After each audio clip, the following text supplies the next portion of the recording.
በሀገር ደረጃ የተጀመረውን ዘላቂ ሰላም ለማስፈን የዜጎች ርብርብ ያስፈልጋል ሲሉ የሰላም ሚኒስትር አቶ ብናልፍ አንዱዓለም ተናገሩ።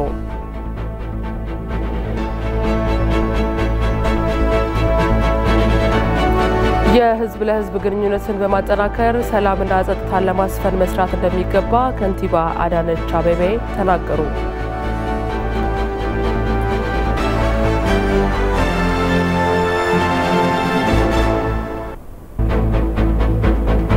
ከውጭ የጃፓኑ ጠቅላይ ሚኒስትር ፉሚዮ ኪሺዳ በ5 የቡድን 7 አባል ሀገራት ያደረጉትን ጉብኝት አጠናቀቁ።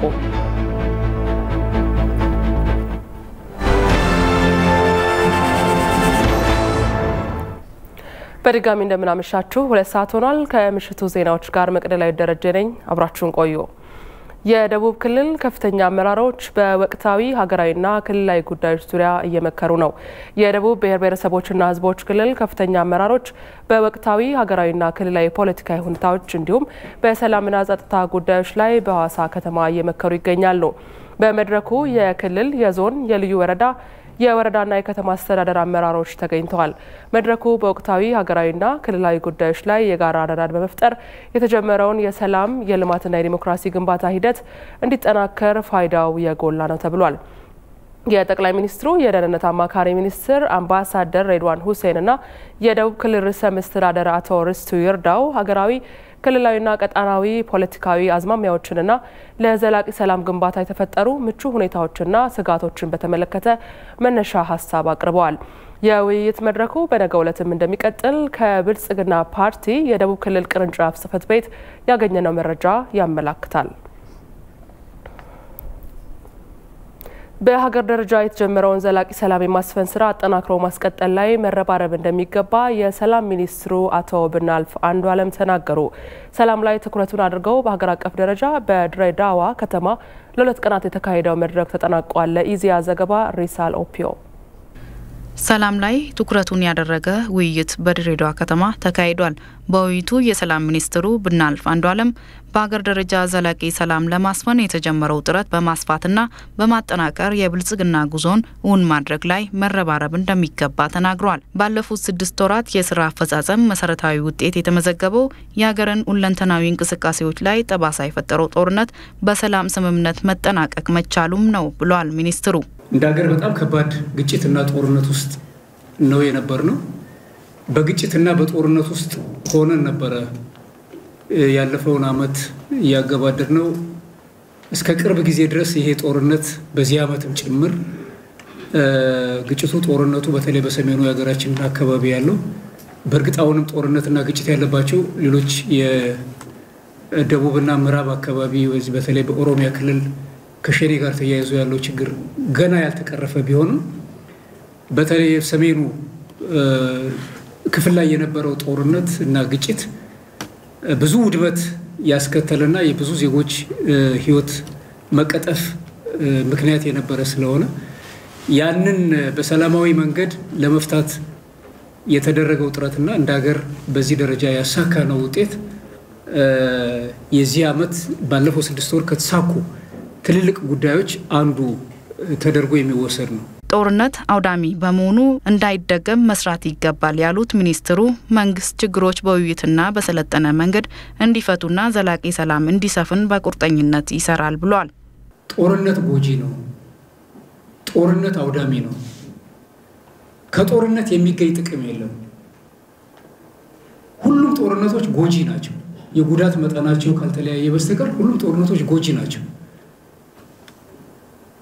ጦርነት የመጨረሻ አማራጭ ሲጠፋ ተገደን የምንገባበት የሀገር ህልውና አደጋ ላይ ሲወድቅ የዜጎች የህዝብ የመኖር ጥያቄ ሆኖ ሲቀርብ ብቻ ተገደን የምንገባበት ነው መሆን ያለበት እንጂ ልዩነቶችን በሰለጠነ መንገድ መፍታት ይቻላል።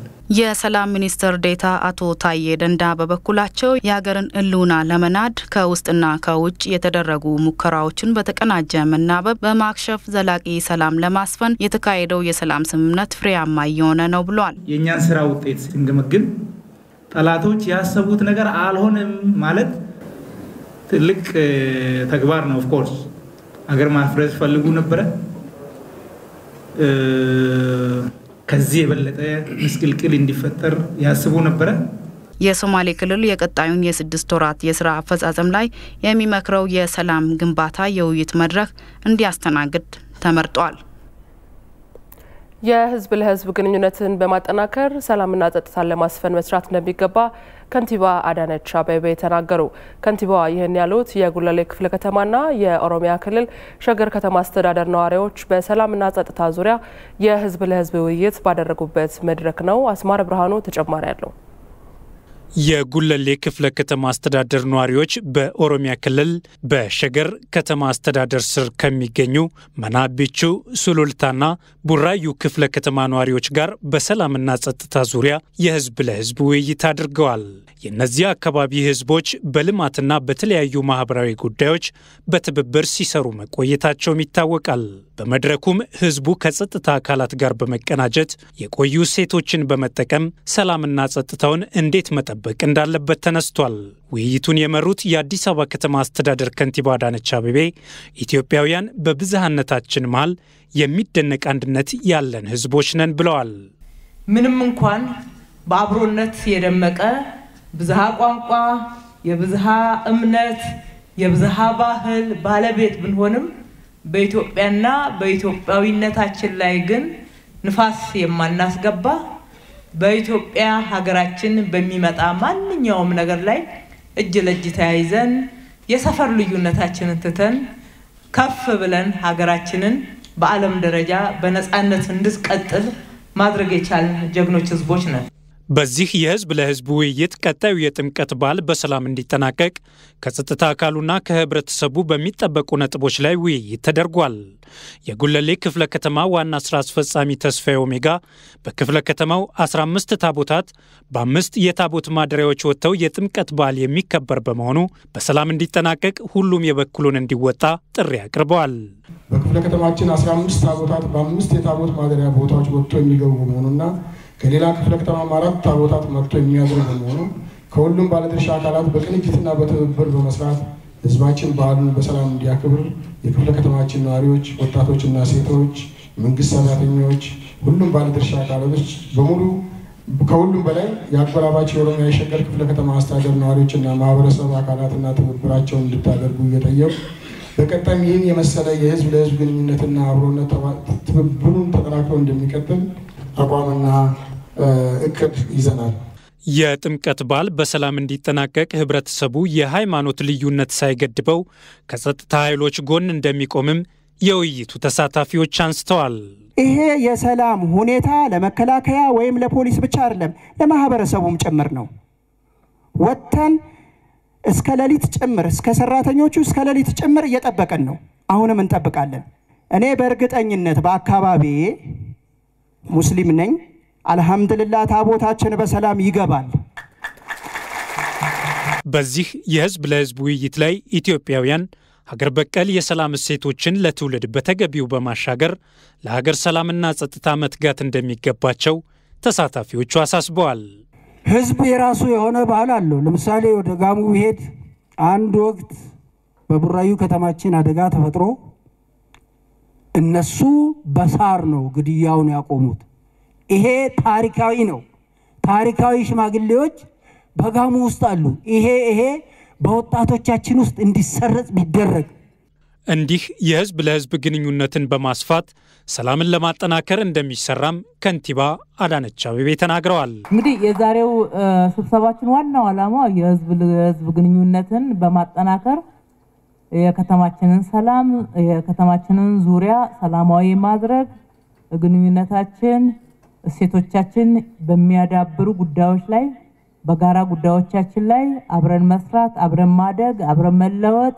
አብረን ስንለወጥ ደግሞ ሀገራችን ትለወጣለች እሱን ማዕከል ያደረገ ስራ እንድንሰራ ነው ግንኙነታችን መልካም ከሆነ ብዙ ጸጋዎች አሉ በዙሪያችን ግንኙነቶቻችን መልካም እንዳይሆኑ ደግሞ የሚፈልጉ አካላት አሉ እነኚህን ጸጋዎች እንዳንጠቀም ስለዚህ ይሄንን አውቀን እኩል ፍለፊት ቁጭ ብለን ተነጋግረን በጋራ ችግሮችን ከለየን በኋላ ለመፍትሄው ሁላችንም የጋራ ርብርብ እንድናደርግ ነው የጸጥታ ግብረ ኃይሎችም ከህብረተሰቡ ጋር በመቀናጀት ሰላምና ጸጥታን የሚያደፈርሱ ኃይሎችን ቀድሞ ለመከላከል እየሰሩ እንደሚገኙ ገልጸዋል።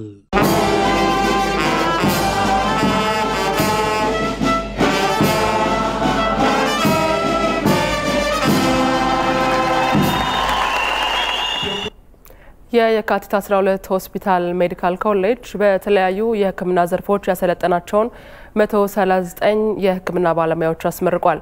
በኮሌጁ ታሪክ ለመጀመሪያ ጊዜ በህፃናት የውስጥ ደዌ ስፔሻሊስት የተማሩ ሐኪሞችም ይገኙበታል።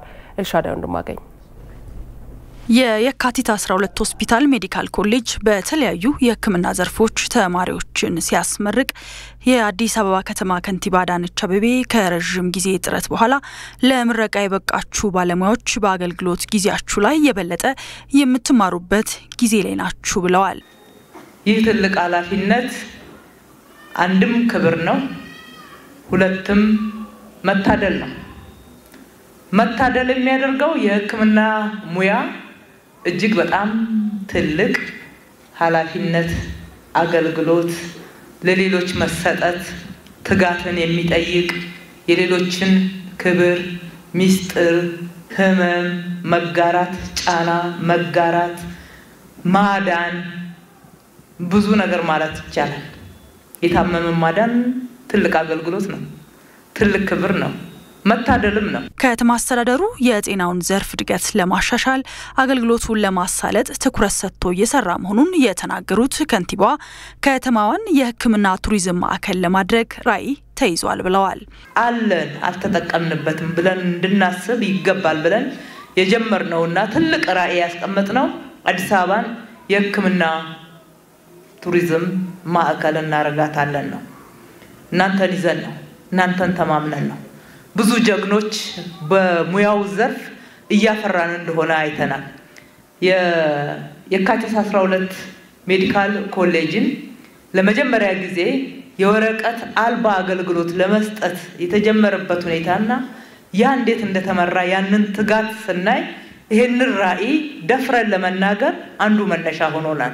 በጤናው ዘርፍ ከሰው ኃይል ጎን ለጎን አገልግሎቱን ለማስፋት በርካታ ስራዎች መሰራቱን የተናገሩት የጤና ሚኒስትር ዴኤታ ዶክተር አየለ ተሾመ ተመራቂዎች የባለሙያዎች የማትጊያ ስትራቴጂ መሆናቸውንም ተናግረዋል።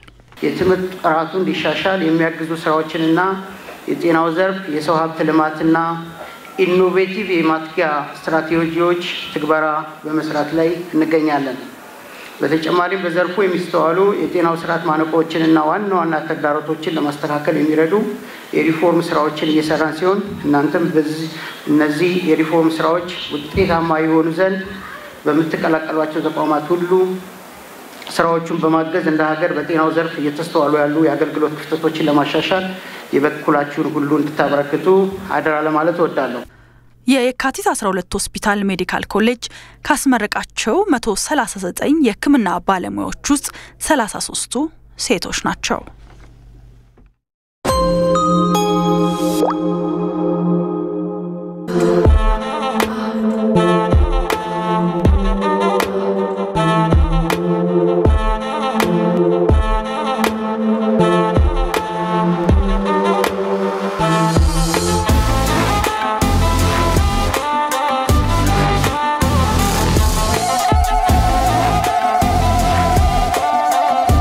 ፈጣን ግብይት እንዲሁም ለተለያዩ አገልግሎቶች ሲቢኢ ብር ምቹና ቀልጣፋ አማራጭ ነው።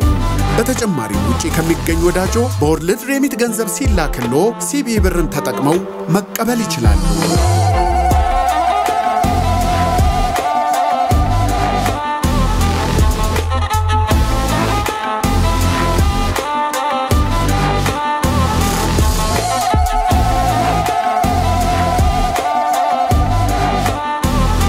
የበዓል ዝግጅቶን በሲቢኢ ብር ያቅሉ። ለክርስትና እምነት ተከታዮች በሙሉ መልካም የገና በዓል። ሲቢኢ ብር ባሉበት ሁሉ አለ። የኢትዮጵያ ንግድ ባንክ ሁሌም የሚተማመኑበት ባንክ። እሺ እንቀጥላለን። የውጭ ንግድ እንዲስፋፋና ኢንቨስትመንት ለመሳብ በውጭ ሀገራት በተመረጡና በጥናት በተለዩ አካባቢዎች ላይ ዲፕሎማቶች የማስተዋወቅ ስራ ሊሰሩ ይገባል ሲሉ የውጭ ጉዳይ ሚኒስትር ዴኤታ አምባሳደር ምስጋኖ አርጋ ገለጹ። የኢትዮጵያ የንግድና ዘርፍ ማህበራት ምክር ቤት የግሉ ዘርፍ በኢኮኖሚው ላይ የመሪነት ሚናውን እንዲወጣ የዲፕሎማቶች አጋርነት እንደሚያሻው አስታውቋል። መሐመድ አልቃድር ተጨማሪ አለው። በኢትዮጵያ የግሉ ዘርፍ በኢኮኖሚው ላይ የመሪነት ሚናውን እንዲወጣ የውጭ ንግድን ለማስፋት እንዲያስችል በተለያዩ ሀገራት የሚገኙ የኢትዮጵያ ዲፕሎማቶች ሚና የጎላ ድርሻ እንዳለው ይታመናል። የቢዝነስ ዲፕሎማሲ ዋነኛ የዲፕሎማቶች የስራ አካል እንዲሆን በምትፈልገው ኢትዮጵያ በውጭ ሀገራት በተመረጡና በጥናት በተለያዩ አካባቢዎች ላይ የማስተዋወቅ ስራ በመስራት የግሉ ዘርፍ ለማበረታታት ዲፕሎማቶች የበኩላቸው ሚና ሊወጡ ይገባል ሲሉ የውጭ ጉዳይ ሚኒስትር ዴኤታ አምባሳደር ምስጋኖ አረጋ ተናግረዋል። ኢንቨስተሮችም ይሁን ፕሮዳክቶቻችንም ታርጌትድ ፕሮሞሽን ይፈልጋሉ። ቡና የት እናስተዋውቃለን፣ ሰሊጥ የት እናስተዋውቃለን፣ ቦለቄ የት እናስተዋውቃለን፣ ሌሎች የማኒፋክቸሪንግ ፕሮዳክቶቻችን የት እናስተዋውቃለን። ሁሉም ጄኔራሊስት ሆኖ ሊሰራ አይችልም። በዚህ ረገድ አምባሳደሮቻችን ከየሀገራቸው አኳያ ጠንካራ የፕሮሞሽን ስራ ታርጌትድ የሆኑ የፕሮሞሽን ስራዎች ላይ በትኩረት መስራት ይኖርባቸዋል። የኢትዮጵያ የንግድና የዘርፍ ማህበራት ምክር ቤት የውጭ የንግድ አማራጮችን ለማስፋት ከዲፕሎማቶች ጋር ውይይት ባካሄደበት ወቅት የሀገርን ኢንቨስትመንትና ንግድን ለማስተዋወቅ ከግሉ ዘርፍ ማህበራት ጋር በመስራት ንግድና ኢንቨስትመንት ላይ ኢትዮጵያ ያላትን ተጠቃሚነት ለማረጋገጥ ዲፕሎማቶች እንደሚሰሩ ገልጸዋል። የኮመርስ ኦፍ ቻምበር ትልቁ ሚና የኢትዮጵያ ምርቶች በውጭና በአገር ውስጥ የማስተዋወቅ ተልዕኮ ያላቸው በመሆኑ ሚስዮኖች ደግሞ ኤምባሲዎች ደግሞ ይሄንን አንዱ ስራችን የቢዝነስና ኢኮኖሚ ዲፕሎማሲ ላይ የኢትዮጵያ ምርቶች ማስተዋወቅና ለምርቶቹ ገዢ መፈለግ ጉዳይ ስለሆነ በሁለታችንም ተቀናጅተን ለመስራት የሚያስችል ምቹ ሁኔታ የተፈጠረበት ነው ብዬ ነው የምወስደው። ካናዳ ኢትዮጵያ ውስጥ የሚመረቱ ምርቶችን በሚፈለገው መጠንና ጥራት ማቅረብ እስከተቻለ ድረስ ትልቅ ገበያ ነው ያለው።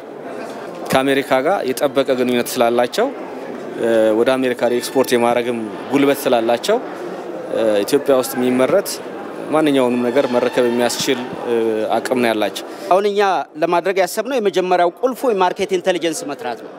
በፓኪስታን በሌሎችም ኤምባሲዎቻችን የሚሰራው ማርኬት ኢንተለጀንሱ ምንድነው? አገራችን የምትፈልጋቸው ምርቶች ምንድናቸው? ለመሸጥ የምንችለው ቡና፣ ሰሊጥ፣ ሌሎችም የመሳሰሉት አሁን ማኒፋክቸሪንግ እየመጣ ነው ያሉት ኢንቨስትመንት በአገራችን ትኩረት በተሰጣቸው በአግሪካልቸር፣ አግሮ ፕሮሰሲንግ፣ በማኒፋክቸሪንግ፣ በአይሲቲ፣ በቱሪዝም፣ በቴክኖሎጂ ያንን ወደዚህ የማምጣት ስራ ነው። የኢትዮጵያ የንግድና ዘርፍ ማህበራት ምክር ቤት ፕሬዝዳንት መላኩ ዘዘው የሀገሪቱን ምርቶችና አገልግሎቶች እንዲታወቁና ለገበያ እንዲበቁ በተለያዩ ሀገራት የሚገኙ ዲፕሎማቶች ሚና የጎላ በመሆኑ ሊደግፉን ይገባል ሲሉ ተናግረዋል። የኢትዮጵያ የንግድና የዘርፍ ማህበራት ምክር ቤትም በሀገሪቱ የተጀመረው የኢንዱስትሪ ልማት ከፍ እያለ እንዲሄድ የግሉ ዘርፍ የኢኮኖሚ እድገት ዋነኛ መዘውር በመሆኑ ሀገራችን የበለጸገችና የማየት ህልማችንን እውን በማድረግ ረገድ ከዲፕሎማቶቻችንና ከሌሎች ከሚመለከታቸው የመንግስት አካላት ጋር በመሆን ጠንክሮ እንደሚሰራ ላረጋግጥላችሁ እወዳለሁ። ለንግድ ተስማሚ የሆነ አካባቢን ለመፍጠር እንዲቻል የንግድና ኢንቨስትመንትን ማስፋፋት ዓላማው አድርጎ እየሰራ ያለው ምክር ቤቱ ከዲፕሎማቶች ጋር የተጠናከረ ስራ በመስራት የውጭ ኢንቨስትመንት እንዲስፋፋ እንደሚሰራም አስታውቋል። ኢትዮጵያ የዓለም አእምሯዊ ንብረት ድርጅት በሚያዘጋጀው የሀገራት የኢኖቬሽን መለኪያ ከፍተኛ ምርታ ካሳዩት 16 የዓለም ሀገራት መካከል አንዷ መሆኗ ተገለጸ። ፍሬህይወት ረታ ተጨማሪ አላት። ኢትዮጵያ በ2022 የዓለም የአእምሯዊ ንብረት ድርጅት የሀገራትን የኢኖቬሽን ደረጃ መለኪያ ባወጣው መረጃ መሰረት በ2020 ከነበረችበት 127ኛ ደረጃ ወደ 117ኛ ደረጃ ከፍ ማለቷን አስታውቋል። ይህ መረጃ እንደሚያሳየው ኢትዮጵያ የሀገራት የኢኖቬሽን መለኪያ ከፍተኛ ምርታ ካሳዩ 16 የዓለም ሀገራት መካከል አንደኛ መሆኗን ነው። የኢትዮጵያ ደረጃ ኢቭን እዛ ውስጥ አትገባም ነበር። አሁን እየገባች መምጣቷል። አሁን በ117ኛ ነው ያለው። ሁሉንም በአንድ ካታጎሪ አያስቀምጡትም። ለምሳሌ ከሰብ ሰሃራ 14ኛ ከሎ ኢንካም ካንትሪስ ደግሞ ገብቶ ማያውቁ አዳዲስ ገቡ ከተባሉትስ ምንድነው? ሩዋንዳ አለች፣ ማናት ሞሪሸስ፣ ማዳጋስካር አለች፣ ሶስተኛ ኢትዮጵያ ገብታለች። የሀገራትን የኢኮኖሚ ደረጃ መሰረት በማድረግ የተደረገው ትንተና 80 የመለኪያ መስፈርቶችን በመጠቀም የሀገራቱን የኢኖቬሽን ደረጃ የሚለካ መሆኑ ተነግሯል። ዋይፖ የሚያዘጋጀው የግሎባል ኢኖቬሽን ኢንዴክስ ሪፖርት ወጥቷል 2022 በዋነኛነት 80 የሚሆኑ ኢንዲኬተርሶችን ይጠቀማሉ ይሄ መለኪያዎች ማሳያዎች በሰባት ካታጎሪዎች ውስጥ የሚገቡ ኢንስቲትዩሽኖቹ እንዴት ይመስላሉ ከዲሞክራሲ ጀምሮ እስከ መረጋጋት ሰላማዊነት የኢንፍራስትራክቸር አቅም የማርኬት ሶፊስቲኬሽን የትሬድ ሶፊስቲኬሽን የማርኬት ሶፊስቲኬሽን የቢዝነስ ሶፊስቲኬሽን የቴክኖሎጂ አውትፑት ብዙ የሆነ መልቲፋሴት የሆኑ እንትኖች ነውና ኢኖቬሽን የአንድን ሀገር የኢኖቬሽን ዊክነስና ስትሬንግዝ የሚታይበት ማለት ኢትዮጵያ ይህን ደረጃ ለመያዝ የበቃችው ለቢዝነስ አመቺ ሁኔታን ለመፍጠር በመንግስት በተሰሩ በርካታ ስራዎች መሆኑን የኢትዮጵያ አእምሯዊ ንብረት ባለስልጣን ዋና ዳይሬክተር ዶክተር ኤርሚያስ የማነ ብርሃን አስታውቀዋል። በዋነኛነት ምንድነው የኢትዮጵያ የኦፕኒንግ አፕ ቴክኖሎጂ የኢትዮጵያ ኢኮኖሚክ ሪፎርሞች ያመጣቸው ውጤቶች አሉ እና ለመረጃ አክሰሲቢሊቲ የተመቹ ምቹ ሁኔታዎች አሉ አዳዲስ የወጡት የህጎች አመቺ ሁኔታ ለምሳሌ የኤስኤምኤስ የኢንተርፕረነርሺፕ የኤስኤምኤዎችን እንትን የማድረግ ኢኖቬሽን ላይ የተደረገው መሻሻል ኦፕኒንግ አፖች በተወሰነ ደረጃ ሞስት ኦፍ ኦል ደግሞ ምንድነው የመረጃ አቬላቢሊቲ ከበፊቱ በአሁን በተሻለ ሁኔታዎች ነገር አሉና ለቢዝነስ አመቺ ሁኔታ ለመፍጠር በመንግስት የተወሰዱት የሪፎርም እንትኖች ምቹ ሁኔታ ናቸው ለዚህ አይነት ነገር ማለት በቀጣይም የተሻለ ደረጃ ለማስመዝገብ በርካታ ስራዎች ሊሰሩ እንደሚገቡ ነው ዋና ዳይሬክተሩ የተናገሩት። ስቲል የሚያኩራራ ደረጃ አይደለም ያለነው አሁን ኢትዮጵያ ኢኖቬሽን ራንክን ከአፍሪካ ስናየው ያ ካልተሻሻለ ምንም እንትን ምንለው አይደለም ስለዚህ አለው በጣም መስራት ያስፈልጋል። ኒውዚላንድ አሜሪካና ስዊድን በዓለም አቀፍ ደረጃ ከአንደኛ እስከ 3ኛ ያለውን ደረጃ መያዛቸውን መረጃው ያመለክታል። በምሽቱ ያዝናቸውን ዋና ዋና ዜናዎች ላስታውሳቸው። በሀገር ደረጃ የተጀመረውን ዘላቂ ሰላም ለማስፈን የዜጎች ርብርብ ያስፈልጋል ሲሉ የሰላም ሚኒስትር አቶ ብናልፍ አንዱዓለም ተናገሩ። የህዝብ ለህዝብ ግንኙነትን በማጠናከር ሰላምና ጸጥታን ለማስፈን መስራት እንደሚገባ ከንቲባ አዳነች አቤቤ ተናገሩ።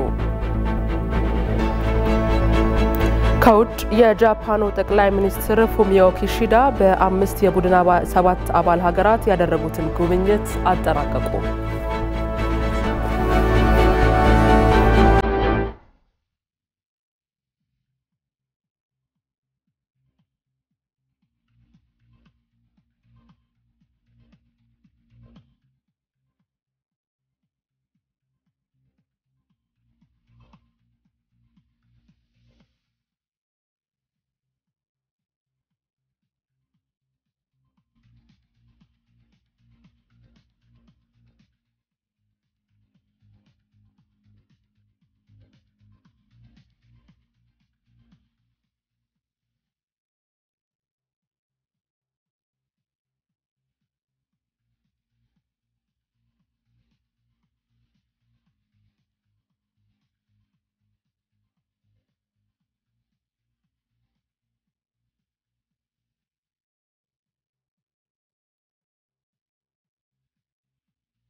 ትውልደ ኢትዮጵያዊው ባለሀብትና ስራ ፈጣሪ ዶክተር ሄኖክ ተስፋዬ የ2023 የአሜሪካው ፕሬዝዳንት ጆ ባይደን የህይወት ዘመን የስራ ክንውን ከፍተኛ ውጤት ተሸላሚ ሆኑ። ንጋት በቃና ተጨማሪ አላት። ትውልደ ኢትዮጵያዊው ባለሀብትና ስራ ፈጣሪ ዶክተር ሄኖክ ተስፋዬ የ2023 የአሜሪካ ፕሬዝዳንት ጆ ባይደን የህይወት ዘመን የስራ ክንውን ከፍተኛ ውጤት ተሸላሚ ሆኗል። ዶክተር ሄኖክ Tesfaye.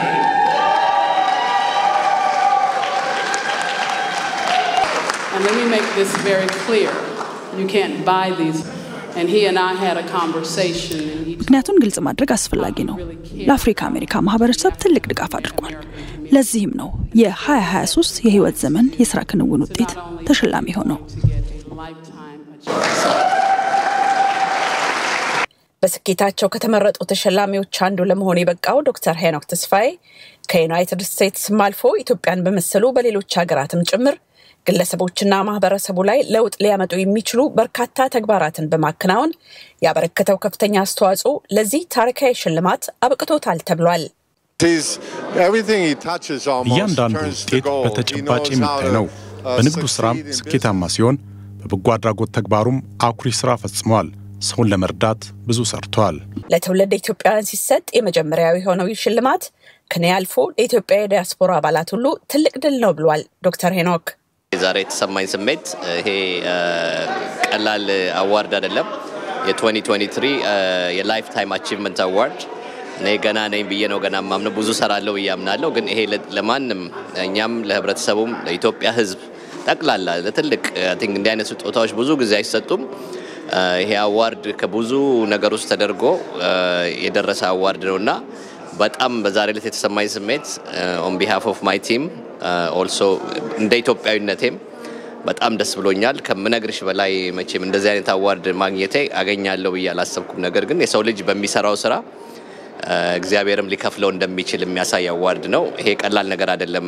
በአሜሪካን መንግስት በጆ ባይደን በኩል ተመርጦ እንዲህ አይነት አዋርድ ማግኘት ቀላል እንዳልሆነ ለህዝቡ ሌላ ሰው እንደኔም አይነት ሰዎች ብዙ መፍጠር እንድንችል I think ለሁሉ ሰው ይሄ መልእክት ሊደርስ የምፈልግበት ምክንያት እንደኔ አይነት ብዙ ሰዎች መፈጠር እንዲችሉ በኔ እድሜ ይሄንን ማግኘት ብዙ ጊዜ እንደዚህ አይነት ነገር የሚያገኙት ተለቅ ያሉ 70-80 ሰው ሲደርሱ ላይፍ ታይም አዋርዱን ያገኛሉና በዚህ እድሜ ማግኘቴ ገና ሌላ ብዙ ሰራለው እየሰለማምን ይሄን አይነት ደስታ ሰምቶኛል ዛሬ። ታንክ ዩ በጣም። ላይፍ ታይም ፕሬዚደንሻል አዋርድ በመባል የሚታወቀው ስነ ስርዓት በአሜሪካ ፕሬዚዳንት እውቅና በላቀ የህይወት ዘመን አገልግሎታቸው የተመረጡ ዜጎችን ለማበረታታት የሚሰጥ ሽልማት ነው።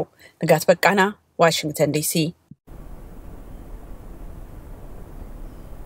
ትውልድን ለግጭት የሚያነሳሱ ንግግሮችን ማረምና ከሩዋንዳ እልቂት መማር እንደሚገባ ተገለጸ። በታጠቅ ከበደ የተተረጎመው ጥቁር አዳኝ መጽሐፍም በቫምዳስ ሲኒማ ተመርቆ ለንባብ በቅቷል። ከሩዋንዳ ሆቴል ጀርባ የተሰራ እውነተኛ ታሪክን መሰረት አድርጎ የተጻፈውን አን ኦርዲነሪ ማን የተረጎመው ታጠቅ ከበደ መጽሐፉ ከጥላቻ ንግግር መቆጠብ እንደሚገባ መልእክት የሚያስተላልፍ መሆኑን ገልጿል። አንደበታቸው ለሰይፍ ዳርጓቸዋል ሩዋንዳውያንን። አንዱ ስለ አንዱ የሚናገረው ከሰባዊነት አውርዶ አንበጣ ምናምን የመሳሰሉ ቃላትን እየተጠቀሙ ክቡር የሆነው የሰው ልጅ እጅግ በእግዚአብሔር አምሳል የተሰራውን ክቡርን የሰው ልጅ በአንበጣና በምናምንቴ አውርዶ በመናገር መጨረሻ ላይ ወደ ሰይፍ ሄደዋል። አንደበት ሞትም ህይወትንም ይዛል። እዚህም ሀገር ብዙ ሰው አንደበቱን እየገራ አይደለም። አንድ ሀገር ለመኖር የፈቀድን ሁሉ አንመስልም። አንዳንዴ ስንደመጥ ሆን ብለን ግጭት ምንጠምቁሉ ነው የሚመስለኝ። ስለዚህ ለአንደበታችንም ልጓም እንድናበጅለት የሚያስተምረን ትምህርት መጽሐፍ ነው ብዬ አምናለሁ። ሩዋንዳ ጥላቻ በወለደው ጦስ ለዘር እልቂት የተዳረጉበትን ታሪክ በማየት ኢትዮጵያውያንም በጥላቻ ሌሎችን እንዳናስከፋ አንደበታችንን መጠበቅ አለብን ብሏል። ተርጓሚው እንደ ሪፖርተራችን ዋለልኝ ታምር ዘገባ ለዚህም የሚዲያ ሰዎች በኃላፊነት ሊሰሩ ይገባል ብሏል። ዜና እረፍት። የቀድሞ የህዝብ ተወካዮች ምክር ቤት አባልና የቀድሞ የፍትህ ሚኒስትር አቶ ሀርቃ ሀሮዬ ከዚህ ዓለም በሞት ተለዩ። የቀድሞ የህዝብ ተወካዮች ምክር ቤት አባል የነበሩት አቶ ሀርቃ ሀሮዬ ኦዳ በዛሬው ዕለት ከዚህ ዓለም በሞት ተለይተዋል። አቶ ሀርቃ ከ1992 እስከ 1997 እንዲሁም ከ1998 እስከ 2002 ዓ.ም ለሁለት የምክር ቤት ዘመናት የኢትዮጵያ ፓርላማ አባል በመሆን አገልግለዋል። በፍትህ ሚኒስትርነት እንዲሁም በሲቪል ሰርቪስ በአዲስ አበባና ሐዋሳ ዩኒቨርሲቲዎች ደግሞ በመምህርነት አገልግለዋል። አቶ ሀርቃ ባደረባቸው ህመም በሕክምና ሲረዱ ቆይተው ዛሬ ጥር 7 ቀን 2015 ዓ.ም በ74 ዓመታቸው ከዚህ ዓለም በሞት ተለይተዋል። የአቶ ሀርቃ ሀሮዬ ስርዓተ ቀብር ከነገ በስቲያ ጥር 9 ቀን 2015 ዓ.ም በሐዋሳ ቅዱስ ገብርኤል ቤተክርስቲያን ቤተሰቦቻቸውና ወዳጅ ዘመዶቻቸው በተገኙበት ከቀኑ 6 ሰዓት ላይ በሚፈጸም መሆኑን ከኢፌድሪ የህዝብ ተወካዮች ምክር ቤት ያገኘነው መረጃ ያመላክታል። የኢፌድሪ የህዝብ ተወካዮች ምክር ቤት በአቶ ሀርቃ ሀሮዬ ህልፈተ ህይወት የተሰማውን ሀዘን ገልጾ ለቤተሰቦቻቸውና ለወዳጅ ዘመዶቻቸው መጽናናትን ተመኝቷል።